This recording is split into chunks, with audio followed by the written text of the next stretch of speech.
ka-explorer, at ngayon nga ay magluluto tayo ng lumpiang Shanghai ala Denden. So ito ang ating mga ingredients sa paggawa ng ating lumpia.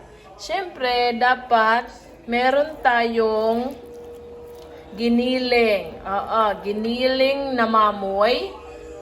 Pork, mga ka-explorer. Kailangan natin itong sibuyas, bawang, carrots, patatas na may kasamang carrots na nagharalo-halo na. Secret yan para masarap. So, ito ang ating dalawang itlog. Kailangan din natin ng bell pepper. Kailangan din natin ng liver spread. Kailangan natin ng unting pickles. At pickle pala. Okay. Pickle po pala mga ka-explore. Sorry naman. At kailangan din natin ng black pepper na paubos na. At kailangan natin syempre dyan ng asin, pampalasa. At syempre, hindi naman yan magagawa kung walang lumpia wrapper. Ayan, pinaghiwa-hiwalay na yan mga ka-explorer. At halika at samahan nyo akong gawin itong ating lumpiang Shanghai ala Denden. Ito na mga ka-explorer, ganyan-ganyanin mo muna ang karne at sunod na ilagay mo na ang ating bawang. By the way mga ka-explorer, kailangang durog ang ating mga ingredients. Ayan. So susunod ay ang ating sibuyas. Ayan. Dapat walang matitira sa sa mangkok. So, eto naman ang ating bell pepper. Ayan. At susunod na ang ating carrots. Ayan. Ang carrots, mga ka-explorer, ay kulay orange. Yun lang ang masasabi ko tungkol sa carrots. So, ayan mga ka-explorer. At isunod na natin ang patatas. Potato. Ang potato mga ka-explorer. At isunod na natin ay wala pala mga ka-explorer. Ay kailangan pala muna ay i-mix-mix muna sila. Ayan. So dapat ay maganda ang pagkakahalo gamit ang kutsara. Pero mas mainam sana kung kamay ang ginamit sa pag-mix niyan. Ang kaso lang, wala kaming gloves. So, ayan mga ka-explorer, isunod na natin ang liver spread. Huwag mo namang ubusin yung isang latang liver spread. Kalahati lang siguro, pwede na. Ayan. Ayan. At pangpalaman pa yan sa tinapay, sayang naman. So, ayan mga ka-explorer ang ating ganyan-ganyan.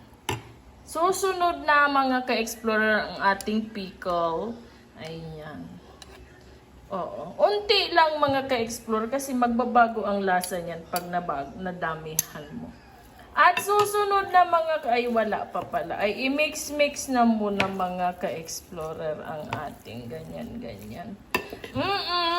I-mix-mix mo lang. Oo. Ayan. Sige, i-mix-mix mo pa. Oo. Yan. So, ayan na. Masaya ka na ba? Oo. Masaya ka na bang dinurog-durog mo na ang lahat dyan? Pinaghalo-halo mo pa.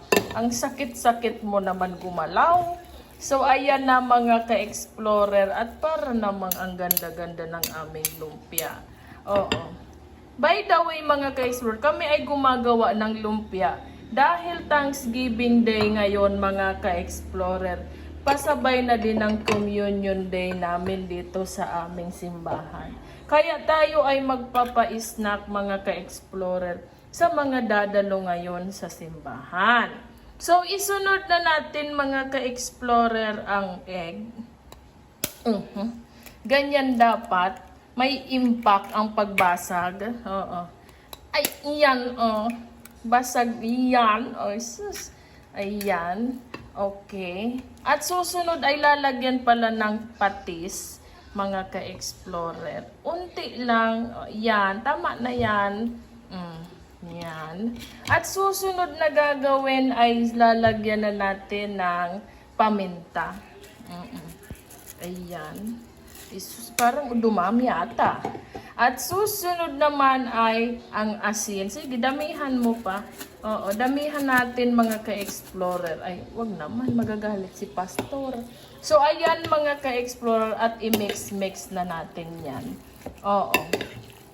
I-mix-mix na natin mga ka-explorer yan, mga ka-explorer. Ano ba yun? Paulit-ulit na naman. Mababash na naman ako nito na paulit-ulit ang pagsabi ng ka-explorer.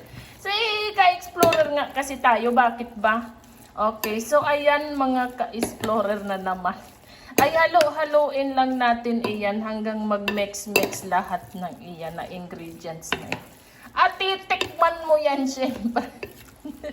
Titikman mo yan muna bago mo balutin. Oo.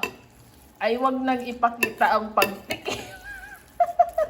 So, ayan mga ka-explorer at ayan na nga. Oo. O, diba? O, ayan. O, ayan. O, na-mix niya na. Alam nyo ba mga ka-explorer, ay magaling naman itong tagaluto ng lumpia. Oo. So, ayan. Kulang pa pala ng paminta. Dagdagan pa ng paminta. Tinikman niya na ngunit kulang ng paminta at dagdagan natin ng paminta. Ayan. Dahil masarap niyan ay medyo may kunting kirot. Ay, kirot. Anghang ng konti. So, ayan mga ka-explorer at tikman mo na po, ma'am. Ayan. Tikman na natin mga ka-explorer ang ginawa. Ay, grabing tikim. Parang hindi naman tikim iyon. So, ayan na mga ka-explorer. Tara na at balutin na natin iyan na iyan. At alamin natin kung ilang piraso ang magagawa niyan. Ayan. So, yan na po mga ka-explorer. At tara at balutin na po natin. Ready na yan. O, ready na siya.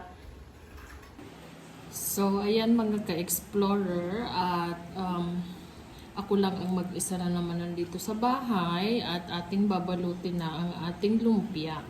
So, ito mga ka-explorer at ilalagay na natin dito sa lumpia wrapper. Tapos, babalutin natin pa ganyan muna. Tapos, tutupiin natin yung magkabilang gilid.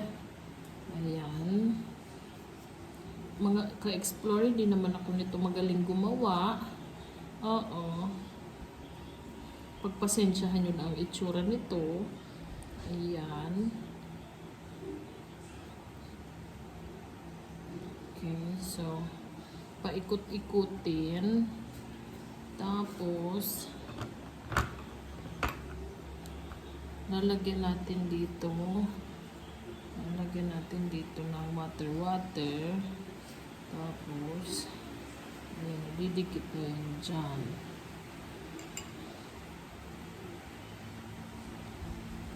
At syempre, hindi talaga maganda. Tingnan nyo ang itsura. Ayan. Kung ikaw mga ka-explorer ang kakain ng lumpia, kung ikaw ay oopera nitong lumpia, kakainin mo ba? Ayan ang itsura ha. Huwag na kayong magreklamo mga ka-explorer at ganyan talaga ang paggawa ko. Kasi walang perfect sa mundo. Pero ang iba, magagaling talaga gumawa nito. Hindi ko malaman kung paano nila yan ginagawa. Tingnan nyo mga ka-explore. At tingnan natin at lagay natin konti lang. Tapos, balutin. Tupiin sa dalawang gilid.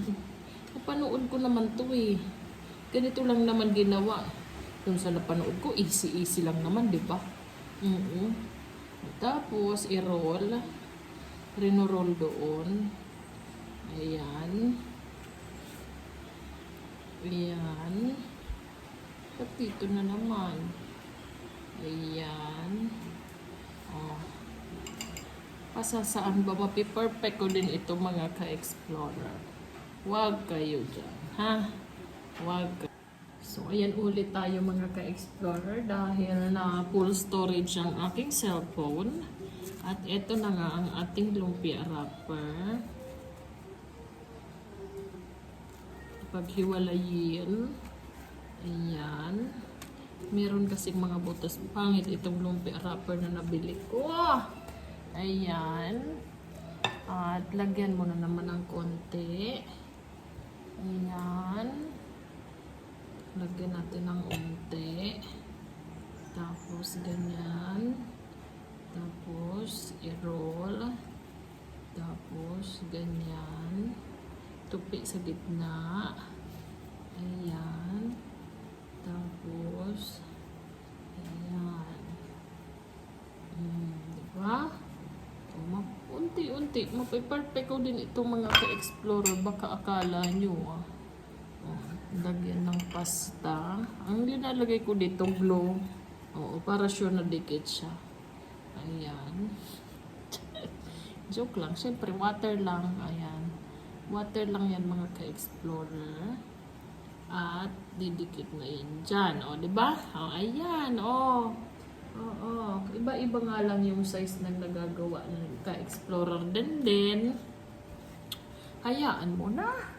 Oo, wala man pati akong katulong dito gumagawa mga ka-explorer.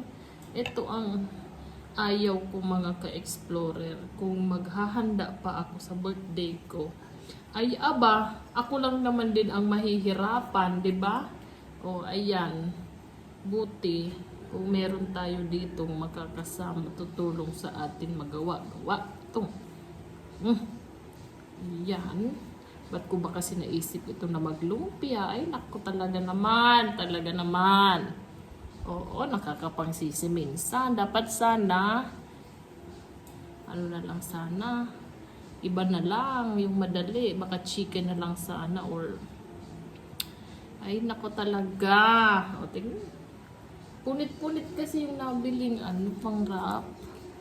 Mga ka-explorer. Ayan. So, ito naman ay siguro kung sinisipag ako ngayon mga ka-explorer, magagawa ko din naman itong maganda. Kaso lang, may kasamang katamaran mga ka-explorer. Oo. Ay, talagang ganyan talaga mga ka-explorer. Teka lang, tapusin ito naman ang liit o jutay. Parang yung sa kakilala ko dyan na vlogger din. Ayan mga ka-explorer at tapusin ko po muna ito ha. Ipakita ko sa inyo mamaya ang finished product. At ito na nga po mga ka-explorer at maganda naman ang mga kinalabasan ng mga nabalot natin. Kasi practice makes perfect. So ayan mga ka-explorer at prituhin na natin ito. Ayan siyang ganda, lumpia. At ito na nga mga ka-explorer at piniprito na. Ang bilis diba? Ganyan talaga. Kaka-video. Ngayon ko lang naisipan, nagbibideo pala ako. So ayan na mga ka-explorer at ito na. Lalagay natin dyan sa strainer. At ito na ang finished product. Ayan. Gagawa na lang ng sauce. Okay. So, ayan mga ka-explorer. Tara na at kain na tayo ng lumpiang Shanghai ala Denden. Ayan po. Kala nyo, marunong din naman ako. Kaya nga, swerte si Belgium, hindi nga lang niya maramdaman. So, ayan mga ka-explorer at thank you so much. Thank you so much at hanggang sa muling pagluluto ni Ka-Explorer Denden. Let's eat!